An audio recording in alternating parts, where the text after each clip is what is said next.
मेरा नाम सूरज यादव है और हाल ही का जो जेपीएससी रिजल्ट आया उसमें मेरा सिलेक्शन डिप्टी कलेक्टर के रूप में हुआ है।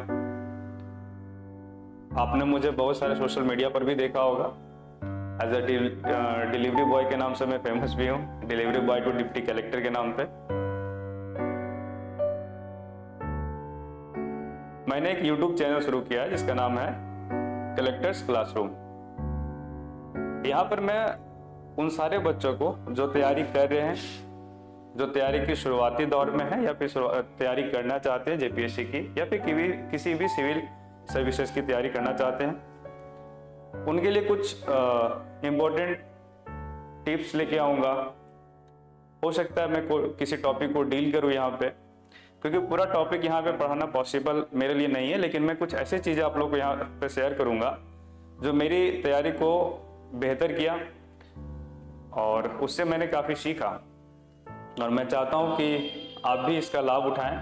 देखिए, मैं एक फिनेंशियली बोला जाए तो मैं काफ़ी वीकर सेक्शन या फिर लो बैकग्राउंड से हूँ, तो मेरा ये हरदम मतलब उद्देश्य रहा है ना कि उन सारे बच्चों को लाभ हो जो कोचिंग नहीं कर पाते हैं या जिनके पास समय की कमी है या फिर जो बहुत ज़्यादा पढ़ने में तेज नहीं है। जैसे कि अगर मैं अपनी बात करूँ तो मैं बहुत ज़्यादा पढ़ने में तेज नहीं था, बच्चा मीडियम था, बहुत ज़्यादा लो भी नहीं था।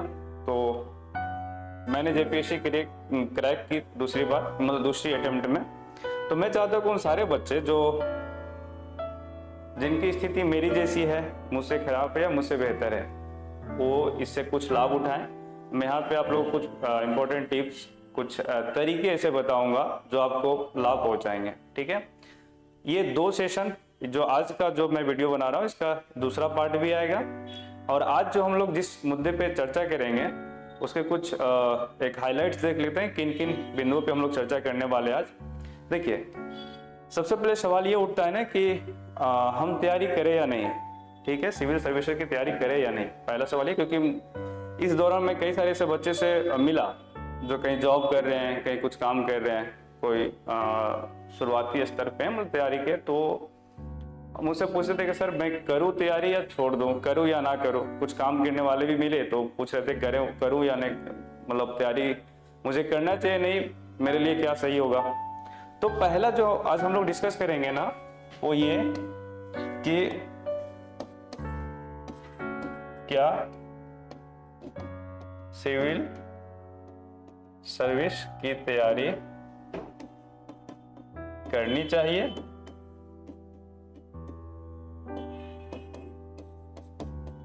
या नहीं। ठीक है, दूसरा जो हम लोग का चर्चा का विषय होगा कि अगर तैयारी करनी चाहिए तो कैसे करनी चाहिए, हाउ टू स्टार्ट। ठीक है, हाउ टू स्टार्ट, अपनी तैयारी को हम कैसे बेहतर करेंगे, कैसे शुरुआत करेंगे। ठीक है, और इसी में एक चीज हम लोग डिस्कस करेंगे कि क्या कोचिंग की आवश्यकता है, कोचिंग चाहिए, कोचिंग लेनी चाहिए या नहीं लेनी चाहिए। यहीं पे हम लोग डिस्कस कर लेंगे कि क्या किन के लिए कोचिंग बहुत ही जरूरी हो जाता है, किन के लिए जरूरी नहीं है। इन सारी चीज़ों पे क्या बिना कोचिंग का भी क्रैक किया जा सकता है, इन सारे मुद्दों पे हम लोग कुछ फैक्ट के आधार पे हम लोग इस पे चर्चा करेंगे। चौथा जो हमारा चर्चा का विषय होगा वो ये होगा कि बुक लिस्ट हमारे क्या होना चाहिए। ये बहुत ही महत्वपूर्ण है, क्योंकि बहुत सारे बच्चे पूछते सर कौन सी किताबें पढ़ूं, क्या पढ़ूं ताकि मेरी तैयारी बेहतर हो जाए, क्रैक कर लूं मैं जेपीएससी। तो बुक लिस्ट क्या होना चाहिए, ये बहुत ही महत्वपूर्ण हो जाता है। और उसके बाद हम लोग देखेंगे, एक मैं घोषणा करूंगा लास्ट में, अंतिम में एक अनाउंस करूंगा,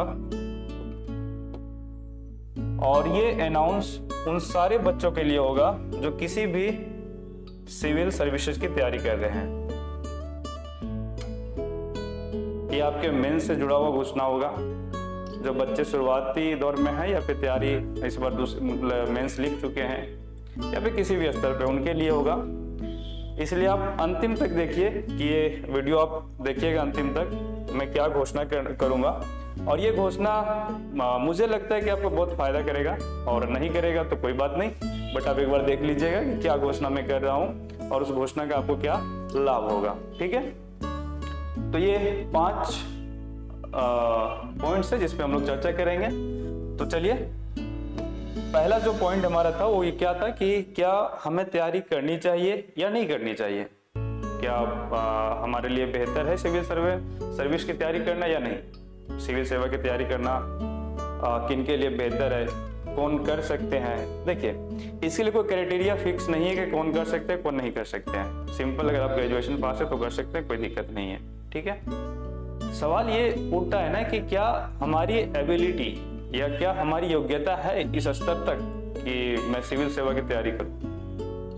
तो इसमें भी ये है कि किसी की योग्यता इसमें डिफाइन नहीं की जा सकती है। जब मैं सिविल सेवा की तैयारी करने के लिए रांची आया था तो मैं अपनी बात बता रहा हूँ आपको कि मुझे जेपीएससी का फुल फॉर्म तक पता नहीं था कि जेपीएससी का मतलब क्या होता है। बट मैंने उसको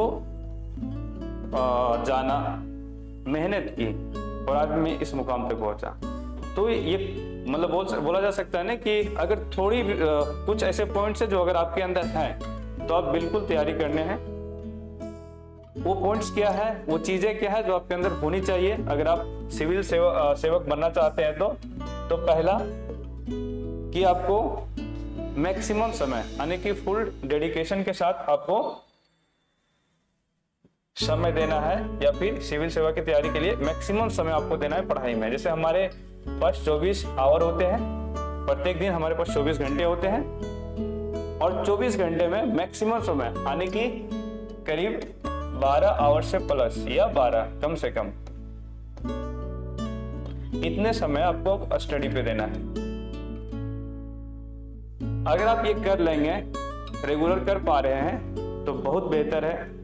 आप जरूर क्रैक करेंगे जेपीएससी, या फिर अपने स्तर को इतने, अपना जो लेवल है उसको इतने ऊपर तक लेके चल जाएंगे कि एक बार नहीं दूसरी बार जरूर सिलेक्शन आपका हो जाएगा, ठीक है।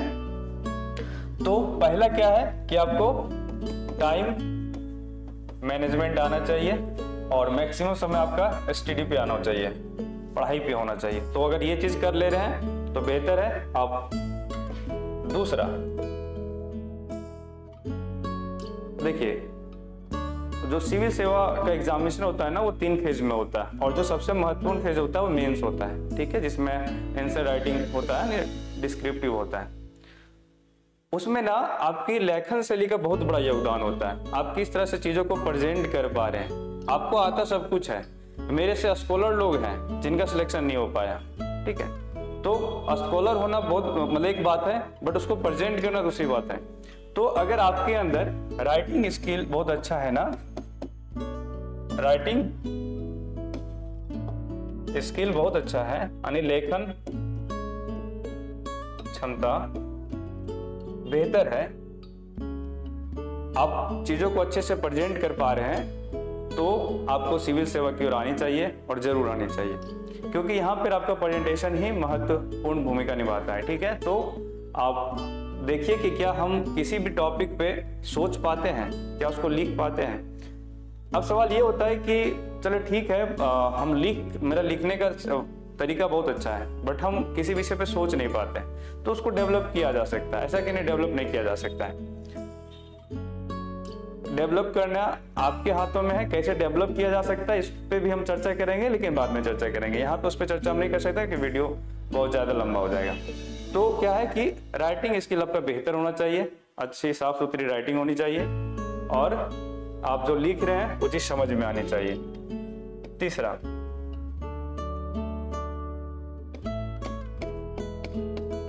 कंटिन्यूटी।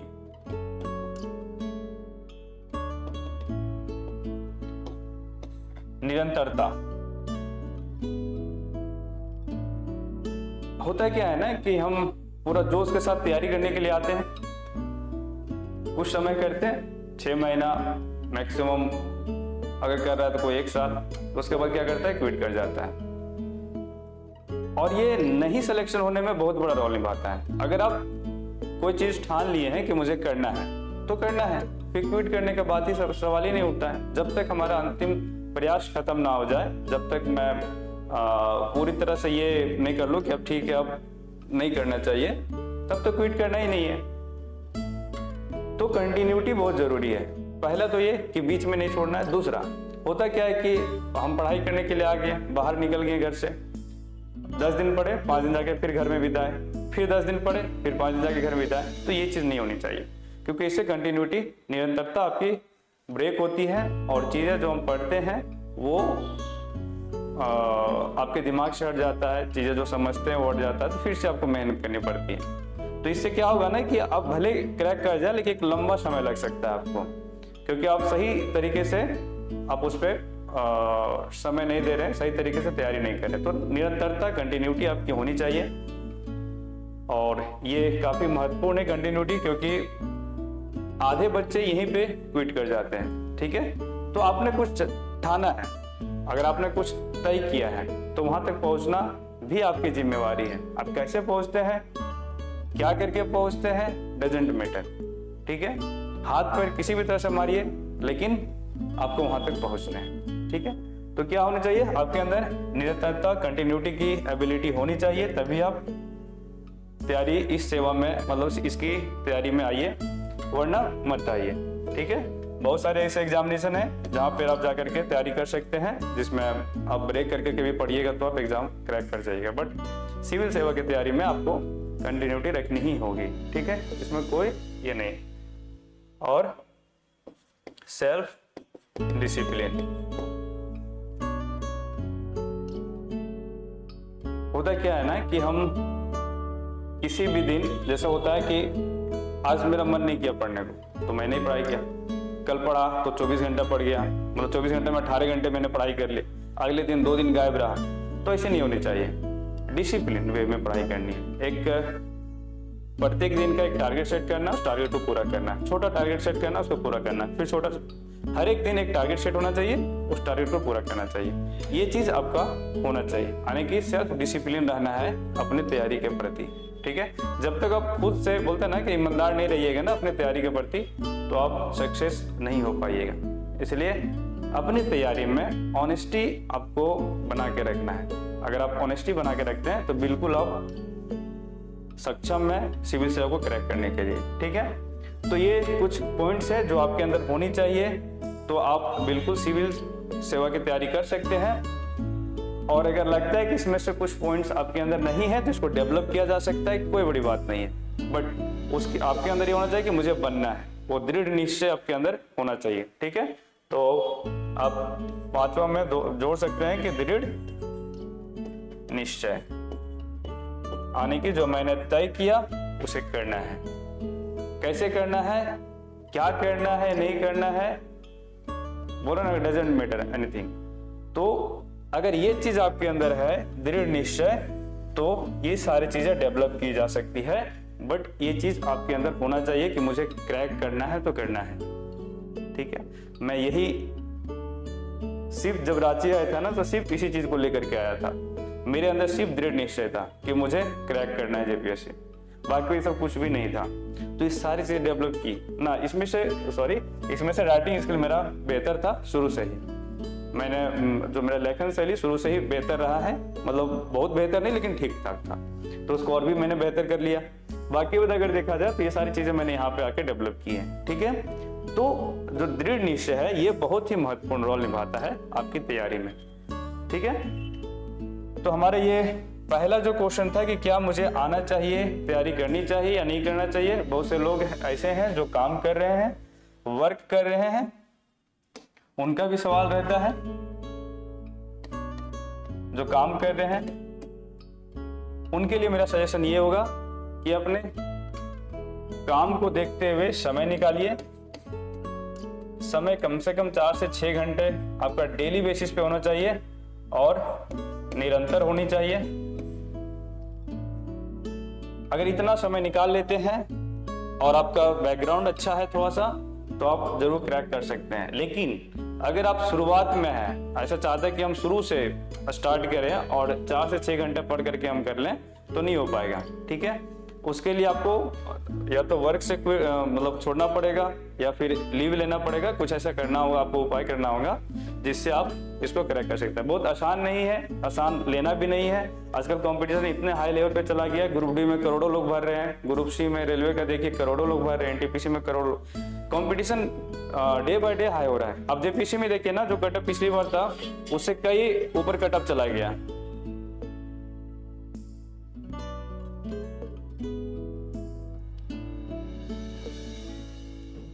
ठीक है, तो कटअप या कंपटीशन बोला जाए तो डेली बेसिस पे बोल रहे हैं कि हाई होते जा रहा है, या फिर बोल सकते हैं कि पढ़ने वाले बच्चे की जनसंख्या बढ़ रही है, उनके अंदर कंपटीशन की भावना बहुत ज्यादा बढ़ रही है। तो इसको आप आसान तरीके मतलब नहीं ले सकते हैं कि इजी वे में नहीं लेकर के कि हाँ 4 घंटे भी पढ़ करके मैं निकाल लूंगा, ऐसा नहीं हो सकता है, इट इज इम्पॉसिबल। ठीक है, तो जो काम कर रहे हैं ना उसके लिए बैकग्राउंड सही है, अपना हिस्ट्री, ज्योग्राफी, इकोनॉमिक्स या फिर जो भी सब्जेक्ट है जेपीएससी के उसका बेसिक नॉलेज आपको है, तो आप 4 से 6 घंटे डेली बेसिस पे पढ़िए।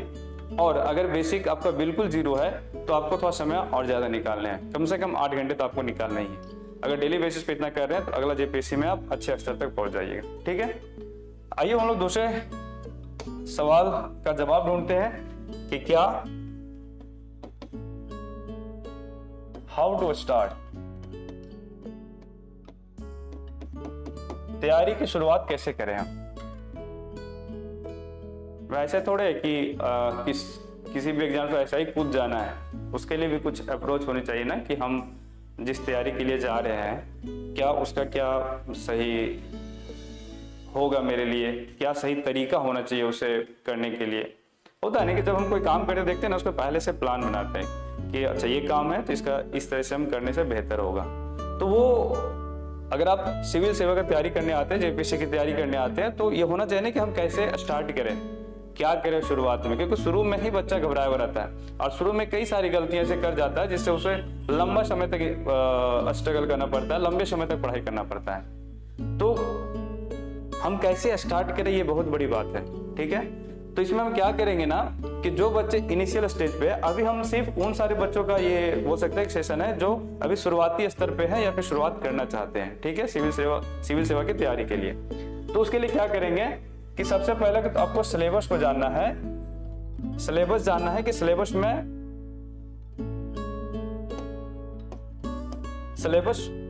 आप पढ़िए, उस टॉपिक को समझिए जो सिलेबस में दिया गया है, पीटी का क्या क्या टॉपिक है, मेंस का क्या क्या टॉपिक है। साथ ही साथ सिलेबस के अलावा जो प्रीवियस ईयर में क्वेश्चन पूछे गए हैं उसका अब एनालिसिस करना है आपको कि क्या जो टॉपिक है उससे किस तरह से क्वेश्चन पूछा गया है। अगर ये चीज आप शुरू में कर लेते हैं ना तो आपको समझ में आ जाएगा किस स्तर पे जाके जेपीएससी क्वेश्चन पूछ रही है। ठीक है, हमें क्या पढ़ना है और क्या छोड़ना है, ये चीज आपको समझ में आनी चाहिए, क्योंकि पढ़ना बहुत कुछ है। ठीक है, इसीलिए छोड़ना भी आपको आना चाहिए, क्या क्या हम छोड़ सकते हैं इसमें। तो सबसे पहले को सिलेबस को आपको फोकस करना है, सिलेबस ऐसा पढ़ना है, मतलब बोला जाना है कि सिलेबस आपके पास 24/7 होना चाहिए आपके बैग में। आप जहां भी जाते हैं ना आपके पास सिलेबस होना चाहिए, जहां भी स्टडी करें सिलेबस होनी चाहिए। तो सिलेबस क्या करता है ना कि आपके मार्ग को आसान करता है, आपके पढ़ने की दिशा को मतलब आसान करता है, एक सही डायरेक्शन में लेके जाता है। तो सिलेबस सबसे पहले रीड कीजिए, सिलेबस को समझिए और साथ ही साथ जो प्रीवियस ईयर क्वेश्चन पूछे गए उसको एनालाइज कीजिए। दूसरा इसी में सवाल आता है कि क्या कोचिंग लेना सही होगा या नहीं।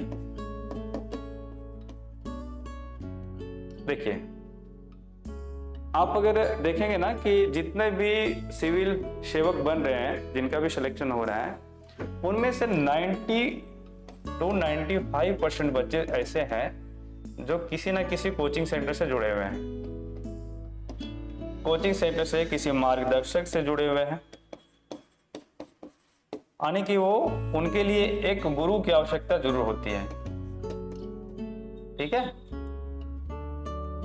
कुछ ऐसे बच्चे हैं जो बिना कोचिंग के भी क्रैक किए हुए हैं, ऐसा नहीं कि नहीं किए हुए हैं। तो ये देखना आपको है कि क्या आप बिना कोचिंग के कर सकते हैं या नहीं। अगर सिलेबस का हर एक टॉपिक आपको समझ में आ रहा है, आप उसके बेसिक्स को समझ रहे हैं, सिर्फ उसको क्या करना है कि डेटा और बहुत सारी चीज़ों उसको इम्प्रूव करना है और सारे टॉपिक को समझ जा रहे हैं, तो आप कोचिंग नहीं लीजिएगा चलेगा, लेकिन सारे टॉपिक का बेसिक आना चाहिए, उस टॉपिक को समझ में आपको आना चाहिए बेहतर तरीके से। लेकिन मैक्सिमम बच्चे को जो मैं रिकमेंड करता हूँ कि किसी गुरु से जुड़िए, कुछ अच्छे मार्गदर्शक से जुड़िए और उनसे आप सलाह लीजिए कि क्या करना है, कैसे पढ़ाई करनी है और कैसे चीज़ों को डील करना है। अगर नहीं हो पा रहा, आपने कभी हिस्ट्री नहीं पढ़ी है, कभी ज्योग्राफी नहीं पढ़ी है, कभी इकोनॉमी नहीं पढ़ी है, कभी पॉलिटी नहीं पढ़ी है, तो आप जरूर कोचिंग सेंटर का सहायता लें।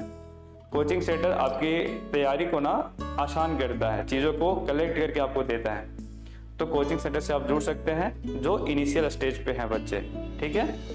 और अगर उनको लगता है कि मुझे कोचिंग सेंटर से जोड़ने की आवश्यकता नहीं है, मैं सारे टॉपिक को समझ जा रहा हूँ, तो बेहिचक आप खुद से तैयारी कर सकते हैं, नोट्स ले सकते हैं किन्हीं का, कुछ बुक्स आपको रिकमेंड कर दूंगा, वो सारे पढ़ करके आप अपनी तैयारी को बेहतर कर सकते हैं, ठीक है। तो क्या करना है, पहला काम करना है, सिलेबस को रीड करना है, बहुत अच्छी तरीके से बारीकी से रीड करना है, क्वेश्चन को एनालाइज करना है, और तीसरा कोचिंग लेना है नहीं लेना आपके ऊपर है, बट वो क्राइटेरिया आप मैंने बता दी, अगर नहीं लेना है तो क्या होना चाहिए आपके अंदर। और अगर कुछ भी कमी लगता है तो बेहिचक जाके कोचिंग का सहायता लें, अच्छे कोचिंग से जुड़े, अच्छे टीचर से जुड़े जो आपको बेहतर रास्ता दिखाए, ठीक है। तीसरा जो था हमारा, अब हम लोग चर्चा करेंगे बुक लिस्ट पे। जो हमारा नेक्स्ट टॉपिक था वो क्या था, बुक लिस्ट, ठीक है। बुक लिस्ट को समझने से पहले या बुक लिस्ट को जानने से पहले हम लोग समझेंगे कि जेपीएससी का क्या पैटर्न है। इसमें 2 पेपर होते हैं, पीटी में 2 पेपर होते हैं। जीएस पहला होता है पेपर 1 जो कि जीएस का होता है, और दूसरा होता है पेपर 2 जो झारखंड का होता है। इसमें 10 क्वेश्चन झारखंड से भी होते हैं, ठीक है। दूसरा मेंस होता है, मेंस में 6 पेपर होते हैं, 6 में से 1 क्वालिफाइंग होता है और 5 आपका मार्किंग पेपर होता है, जिससे आपका रिजल्ट बनता है, ठीक है। अब देखते हैं कि पीटी के लिए कौन कौन सी किताबें हमें रखनी चाहिए या क्या क्या आपके पास होना चाहिए जो आपके लिए सफिशिएंट हो, ठीक है, पीटी क्रैक करने के लिए। तो सबसे पहले पेपर 1 की बात की जाए तो जीएस वाला पार्ट है। जीएस में देखिए सब कुछ है, हिस्ट्री भी है, ज्योग्राफी भी है, इकोनॉमिक्स भी है, पॉलिटी भी है, पवेट भी है, साइंस से टेक भी है, करंट अफेयर है। तो इसके लिए हम क्या करेंगे ना, जो मेंस का जो टॉपिक मिलता है उसके साथ में इसको करना है जीएस वाले को, यानी इसके लिए अलग से कोई किताबें नहीं है। इन्हीं का नोट्स है तो पढ़ सकते हैं, बट नोट्स पीटी के लिए पढ़ना जीएस हमको नहीं लगता है कि ये रेलिवेंट है, ठीक है। तो क्या करना है कि मेंस का जो टॉपिक मिले, जैसे मेंस में हमको हिस्ट्री पढ़ना है, मेंस में हमको इकोनॉमिक्स पढ़ना है, मेंस में हमको ज्योग्राफी पढ़ना है, मेंस में पॉलिटी पढ़ना है, पवेट पढ़ना है, सब कुछ मेंस में पढ़ना है। तो मेंस का जो टॉपिक हम करते जाएंगे और मेंस के साथ साथ में हम लोग क्या करेंगे, जो जीएस पेपर 1 है उसको हम कंप्लीट करते जाएंगे। अब आता है पेपर 2।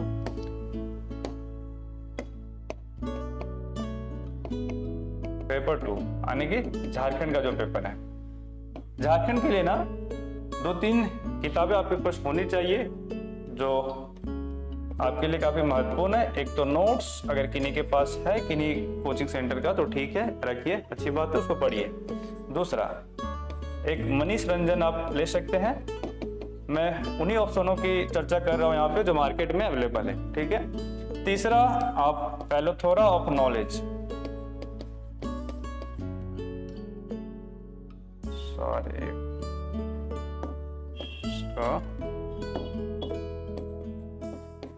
पैलोथोरा ऑफ नॉलेज, ठीक है। ये किताब है, ये 3 चीजें हैं, मनीष रंजन, पैलोथोरा ऑफ नॉलेज और नोट्स, ठीक है। इसके अलावा सीएनटी एसपीटी का मेरा ही बुक आया हुआ है, ठीक है, सीएनटी एंड एसपीटी नाम से, ठीक है, मेरा बुक है, एसके सर लिखा होगा, एसके सर, आप उसको ले सकते हैं।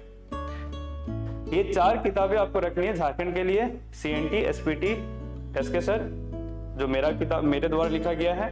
पैलोथोरा ऑफ नॉलेज इसलिए ले सकते हैं क्योंकि इसमें जिस तरह से टॉपिक दिया गया है पीटी का, उसी पैटर्न में इसको डील भी किया गया है किताब में। और मनीष रंजन भी ले सकते हैं जिसमें काफी डिस्क्रिप्टिव में चीजों को डील किया गया है, और किसी का नोट्स है तो भी आप देख सकते हैं, ठीक है। तो ये हो गया आपका पीटी का बुक लिस्ट।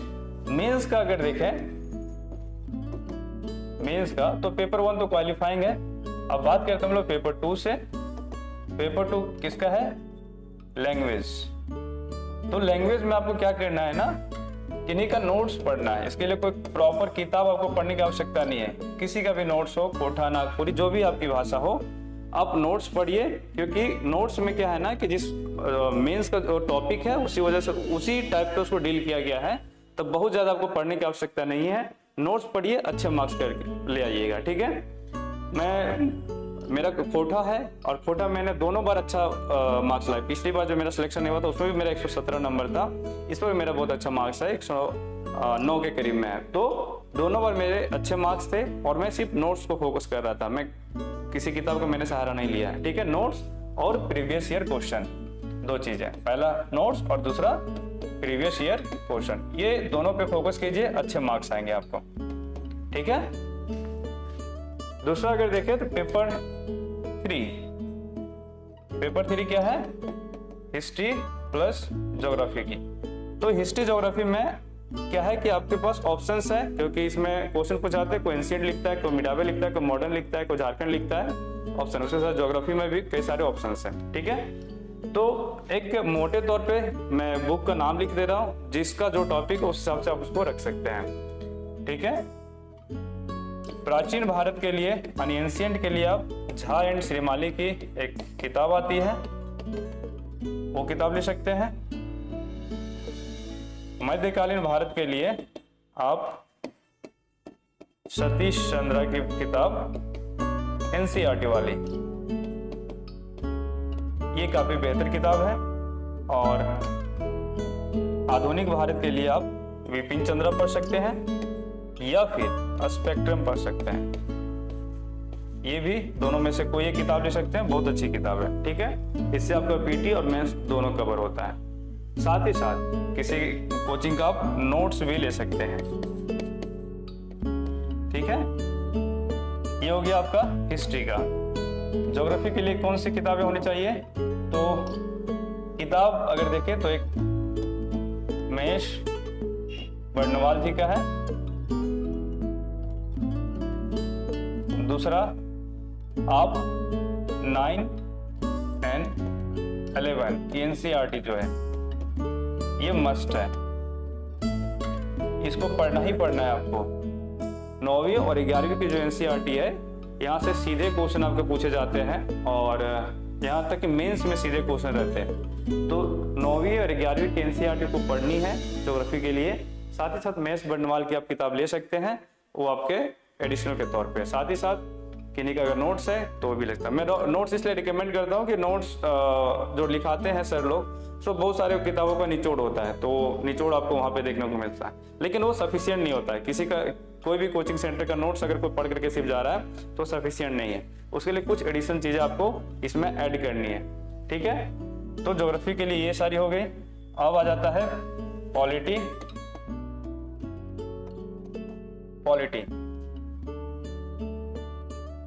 पॉलिटी के लिए सबको जानते हैं कौन सी किताबें रखनी है हमारे पास, जो कि ना सिर्फ जेपीएससी, किसी भी सिविल सेवा की तैयारी करते हैं तो आपके पास वो किताब होनी चाहिए, और उसका नाम है लक्ष्मीकांत। ये काफी महत्वपूर्ण किताब है, ये होनी ही चाहिए सबके पास। जो भी तैयारी कर रहे हैं बच्चे, उनके पास ये होनी ही चाहिए पॉलिटी के लिए, ठीक है। उसके अलावा दृष्टि की क्विक बुक जो आती है, ये जरूर रखिएगा, क्योंकि इसमें ना बहुत सारे डेटा, बहुत सारे केसेस का उल्लेख होता है। बहुत सारे केस इसमें जो करंट में केस किसी भी टॉपिक पे, जैसे मान लीजिए फंडामेंटल राइट पे कोई केस हुआ है तो उससे रिलेटेड उसमें कुछ पॉइंट्स दिए हुए रहते हैं, वो काफी महत्वपूर्ण होता है। तो दृष्टि का क्विक बुक जरूर ले लेना है। उससे क्या होगा कि आप पॉलिटी में जो एनसीईआरटी करेंगे उसमें डायनेमिक, आप उसको मतलब एनसीईआरटी में अपना डायनेमिक बना सकते हैं, और उसको करंट से जोड़ सकते हैं, बहुत सारे सुप्रीम कोर्ट केस से जोड़ सकते हैं, हाई कोर्ट के केस से जोड़ सकते हैं। तो इससे क्या होता है ना, आपका जो आंसर होता है काफी प्रभाव छोड़ता है जो एग्जामिनर था उस पर। तो क्या कीजिएगा, दृष्टि का क्विक बुक जरूर लीजिएगा, उससे आपको बेहतर एक्सपीरियंस मिलेगा। और नोट्स, ठीक है। ये 3 चीजें आपको रखनी है पॉलिटी के लिए। पॉकेट के लिए भी आपका किताब आता है लक्ष्मीकांत का ही, तो वो भी आप दे सकते हैं। अगर हम देखें, अब आ गया पेपर 5 इकोनॉमिक्स। देखिए इकोनॉमिक्स एक बहुत बड़ा सेक्शन इकोनॉमिक्स का, और किसी भी बुक में ना, अगर कोई भी आप बुक खरीद रहे हैं तो उस बुक में ना जैसा टॉपिक है वैसा हम लोग को मिलता नहीं है। बहुत सारे बुक से आपको देखने पड़ेंगे, बहुत सारी किताबें देखनी पड़ेंगी। तो इसके लिए ना जो आसान होता है वो ये कि किसी सर का नोट्स लीजिए आप, और दूसरा उसमें दृष्टि का क्विक बुक, जो दृष्टि का क्विक बुक है उससे उसको अपडेट कीजिए। तीसरा, जो हम लोग मंथली मैगजीन लेते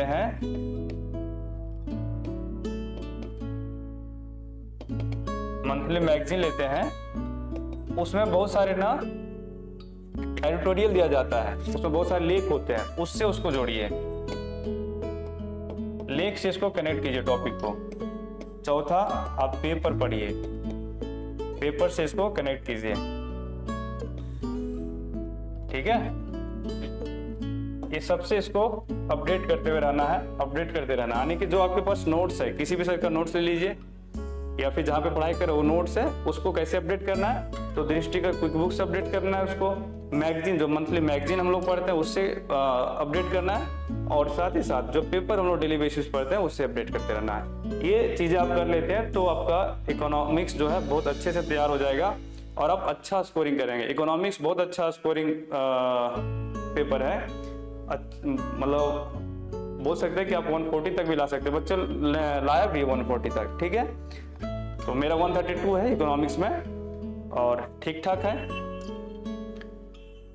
तो आप ये काम जरूर कीजिए इकोनॉमिक्स के लिए, किसी भी सर का नोट्स लीजिए, बेसिक आपको आने चाहिए, बेसिक नहीं आ रहा तो आपको क्लासेस लेने ही लेने हैं, बेसिक आ रहा है तो किसी सर का नोट्स ले लीजिए और दृष्टि का क्विक बुक से उसको अपडेट कीजिए।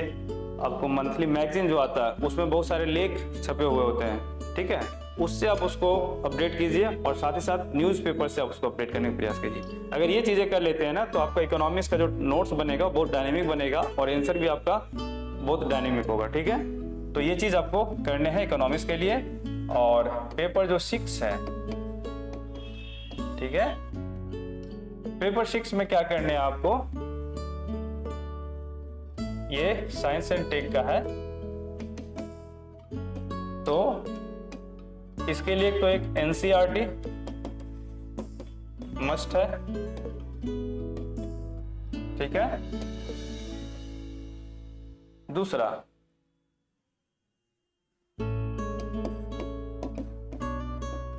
दृष्टि का साइंस एंड टेक वाला किताब जो क्विक बुक होगा वही। तीसरा वही लेख जो मैंने अभी लास्ट में बताया कि मंथली मैगजीन और पेपर में जो लेख छपे होते हैं, एडिटोरियल छपा होता है, उसको पढ़िए और उससे चीज़ों को, जैसे साइबर क्राइम हो गया, साइबर अपराध हो गया, उससे एडिटोरियल छपा होता है, पर्यावरण से एडिटोरियल छपा होता है, लेख लिखे हुए होते हैं। तो उससे क्या कीजिए ना, टॉपिक को कनेक्ट कीजिए और चीज़ों को सीखने का प्रयास कीजिए वहीं से। जो टॉपिक साइंस में दिया गया ना, उसका कोई एक किताब नहीं है, ऐसा बोलिए कि किसी किताब में सब कुछ मिल जाए तो नहीं है। उसको हम इसी तरह से ये करते हैं, मैंने इसी तरह से इसको किया हुआ है कि जो भी टॉपिक था, ठीक है, मेरे पास एक सर का नोट्स था बट वो नोट्स सफिशिएंट नहीं था, तो मैंने क्या किया कि मंथली जो मेरा मैगजीन आता था, मैं ले रहा था, उस मैगजीन में बहुत सारे लेख लिखे हुए थे उस टॉपिक से रिलेटेड, तो उसको मैं अपडेट करते जाता था। उससे कुछ चीज़ें अगर नई चीज़ें मिली तो उसको वहाँ पे, जैसे साइबर सिक्योरिटी, बहुत सारे साइबर कितने प्रकार के साइबर क्राइम होते हैं, वो चीज़ें मुझे वहाँ से मिली थी, उसको रोकने के लिए सरकार ने क्या क्या इनिशिएटिव लिया हुआ, उसको मैंने वहाँ से अपडेट किया। बहुत सारी चीज़ें वहाँ पे मिलती है, बस आपको क्या करना है कि अपने दिमाग और आंखें खुली रखनी है, तो बहुत सारी चीज़ें आपको देखने को मिलेंगे। जो पेपर छपता है, जो पेपर आते हैं, उसमें बहुत सारे लेख होते हैं, उससे हम जोड़ते हैं चीज़ों को। तो ये सारी चीज़ें आपको करना है पेपर 6 के लिए। और जो बच्चे अभी तैयारी कर रहे हैं या फिर तैयारी में लगे हुए हैं, उनके लिए 2 चीज़ें बहुत ज़रूरी है करना, ठीक है, मोस्ट इम्पोर्टेंट है ये चीज़ें करनी। वो क्या, पहला कि डेली बेसिस पे आपको न्यूज़पेपर डेली बेसिस पे आपको न्यूज़पेपर पढ़ना है। अगर आप डेली बेसिस पे न्यूज़पेपर पढ़ते हैं तो आप ये समझिए कि अपनी तैयारी को 20 से 30% तक आप अच्छे स्तर पर लेके चले जाएंगे, या अपने 20 से 30% तैयारी आप न्यूज़पेपर पढ़ के कर सकते हैं। क्योंकि उससे एक तो पीटी का तैयारी होता है, क्योंकि उसमें बहुत सारे फैक्ट होते हैं। दूसरा, अगर उसको पढ़ते हैं तो उससे हम मेंस के टॉपिक को कनेक्ट करते हैं और वहां से चीज़ों को ले करके अपने मेंस के टॉपिक को अपडेट करते हैं। तो न्यूज़पेपर डेली बेसिस पे पढ़ने हैं। अगर जेपीएससी के लिए तैयारी करते हैं तो लोकल न्यूज़पेपर ही पढ़िएगा, ठीक है। हिंदू पढ़ने की, द हिंदू, इंडियन एक्सप्रेस पढ़ने की आवश्यकता नहीं है। जो झारखंड में पेपर आते हैं, लोकल पेपर आते हैं, वही पढ़ने हैं आपको, ठीक है। दूसरा, आपको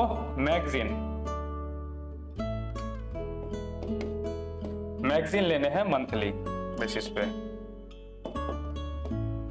ठीक है। यानी कि ये चीजें आपको 2 चीजें जरूर करनी है जो भी तैयारी करते हैं। ये 2 चीजें मस्ट है, और मैक्सिमम बच्चे ये दोनों चीजें नहीं करते हैं।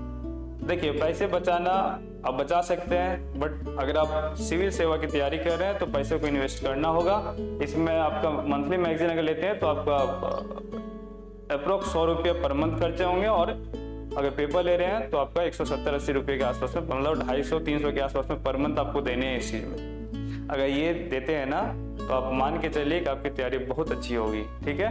क्योंकि मैंने ये चीज़ 6 साल से किया है, ठीक है, और इसका लाभ होता है, ऐसा नहीं लाभ नहीं होता है, ठीक है। मैगजीन लेना है मंथली और डेली बेसिस पे नहीं। बहुत सारे बच्चे बोलते हैं सर मैं ऑनलाइन कर लेता हूँ, ऑनलाइन पढ़ लेता हूँ। नहीं, ऑनलाइन आप नहीं पढ़ पाओगे डेली बेसिस पे, लेकिन अगर आप पेपर लेते हो, मैगजीन लेते हो और आपके सामने वो हरदम रहेगा ना, तो आप कर लोगे उसको। लेकिन अगर आप सोच रहे कि ऑनलाइन में कर लो तो नहीं हो पाएगा, ठीक है। तो ऑनलाइन छोड़िए, ऑफलाइन को अपनाइए और अपने तैयारी को बेहतर कीजिए। अब हम लोग आते हैं लास्ट, ठीक है, नॉट लीस्ट, और कुछ अनाउंस करने वाला था मैं, कुछ घोषणा करने वाला था मैं, और वो घोषणा क्या है,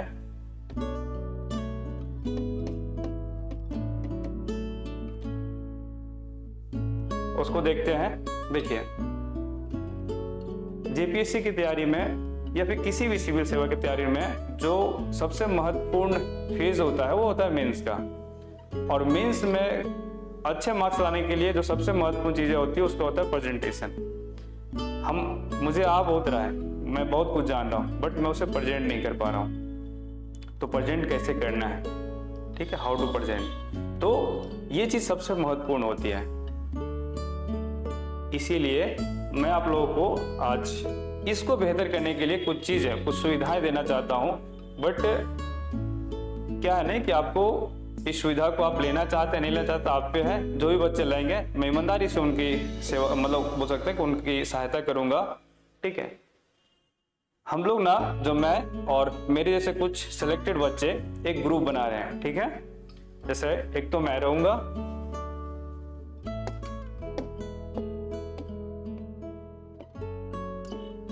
सिलेक्टेड बच्चे का एक ग्रुप बनेगा, इसमें 10 से 12 लोग रहेंगे। इस ग्रुप में क्या होगा ना, इस सब सिलेक्टेड बच्चे होंगे जिसमें मैं रहूंगा और भी बच्चे इसमें रहेंगे। आपको मैं एक लिंक दूंगा, या फिर ये व्हाट्सएप का भी हो सकता है, टेलीग्राम का भी हो सकता है, ठीक है, या किसी और चीज का लिंक मैं आपको शेयर करूंगा आपके साथ में। उस लिंक पे आप अपने मेंस राइटिंग, जो आप किसी भी आंसर को लिखते हैं उसको स्कैन करके, क्वेश्चन के साथ आप उसको स्कैन करके भेजिएगा, ठीक है। क्वेश्चन स्कैन करने हैं अपने, आपने जो क्वेश्चन लिखा है उसको स्कैन करके पीडीएफ बना करके आप मुझे उस लिंक पे शेयर कीजिएगा। उस लिंक पे वहां से मैं डाउनलोड करके उसको चेक करके या तो वहीं पे फीडबैक दे दूंगा, या फिर कॉमन फीडबैक अगर रहा कि बहुत सारे बच्चों ने भेजा और सबने क्या बोला कि सबने समान तरीके से एरर किया है, सबने समान तरीके से गलती की है, तो उसको मैं आकर के यहाँ पे डील करूंगा, कैसे प्रेजेंट करना है, क्या गलतियां नहीं करनी है, कैसे तो होता है ना डायग्राम देना है, कैसे पाई चार्ट देना है, ये सारी चीजें मैं यहाँ पे आकर डील करूंगा। और अगर कुछ कोई बच्चे ऐसे हैं कि बहुत ज्यादा गलती कर रहे हैं तो उसे मैं पर्सनली वहां पे फीडबैक दूंगा, ठीक है। तो ये होगा तभी जब आप मुझे सपोर्ट करेंगे, ठीक है। मुझे सपोर्ट करने के मतलब इस चैनल को आपको सपोर्ट करना है, ठीक है, ज्यादा से ज्यादा लोगों तक पहुंचानी है सारी चीजों को, क्योंकि मैं चाहता हूं कि हमारे झारखंड के बच्चे मैक्सिमम बच्चे सेलेक्ट हो। ठीक है, पीटी कैसे क्रैक करना है, मेंस कैसे क्रैक करना है, इस पे भी मैं आगे वीडियो बनाऊंगा। इस पे मैं आपको टिप्स दूंगा कि पीटी के लिए क्या आपको अप्रोच अपनाने चाहिए ताकि जल्दी से आप मतलब आसान तरीके से पीटी क्रैक कर जाए। मेंस के लिए क्या अप्रोच अपनाना चाहिए। बट ये चीज मैं आज घोषणा कर रहा हूँ कि आपको अपने मेंस राइटिंग को स्कैन कर पीडीएफ बना के आपको भेजना है मुझे। उसके लिए मैं लिंक प्रोवाइड करूंगा और लिंक तभी आएगा जब आप इसको सपोर्ट करेंगे इस चैनल को, ताकि मुझे भी काम करने में अच्छा लगे। ठीक है, मैं अगर आपके लिए मेहनत करूं तो उसका रिजल्ट भी तो मुझे कुछ मिलना चाहिए ना। मैं आपसे पैसे नहीं मांग रहा हूं, बट आपको मैक्सिमम बच्चों तक इस चीज को पहुंचाना है। ठीक है, अगर मैक्सिमम बच्चे क्या होगा ना कि इसे देखिए आपको भी फायदा होगा। अगर मैक्सिमम बच्चे कॉपी भेजते हैं तो क्या बच्चे गलतियां कर रहे हैं वो चीज मैं यहाँ डील करूंगा। हो सकता है कि वो चीज आप समझ करके उसको आप आज गलती ना करें। हो सकता है कुछ गलती आप अलग तरीके से किया, किसी ने अलग तरीके से किया, तो इसके लिए मैं ये लिंक दूंगा और यहाँ पे मैं आपकी कॉपी चेक करूंगा। ठीक है, तो इसके लिए कंडीशन वही है कि आप हमारे कलेक्टर क्लासरूम चैनल को क्या करना है, शेयर करना है, मैक्सिमम बच्चों के साथ शेयर करना है। ठीक है, और जब ये चीजें हो जाएगी तब मैं आपको लिंक शेयर करूंगा। ठीक है, और आप यकीनन ये चीज आप विश्वास कर सकते हैं कि आपको इससे बहुत लाभ होने वाला है। ठीक है, उसके अलावा मैं बहुत सारे टॉपिक पे आगे के बीच बीच में डील करता रहूंगा। देखिए मैं भी जॉब में जाने वाला हूँ, हो सकता है समय कम मिले, बट जब भी समय मिलेगा आप लोगों के साथ जुड़ करके मैं बहुत सारे टॉपिक को डील करूंगा ताकि आपकी तैयारी बेहतर हो सके। ठीक है, तो चलिए आज का जो सेशन था वो यहीं पे कंप्लीट होता है। नेक्स्ट जो मेरा सेशन आएगा उसमें होगा कि जो बच्चे तैयारी कर रहे हैं और जिनका सिलेक्शन अभी नहीं हुआ या फिर 2-3 साल तक पढ़ चुके हैं, एक भी बार दिए नहीं है, या फिर जो एक बार एग्जाम दे चुके हैं, अब उनको क्या करना चाहिए, उस पर मेरा नेक्स्ट वीडियो आएगा। ठीक है, तो देखते हैं कि आप कितने उत्सुक हैं मेरे नेक्स्ट सेशन के लिए। और आज के लिए बस इतना ही। Thank you.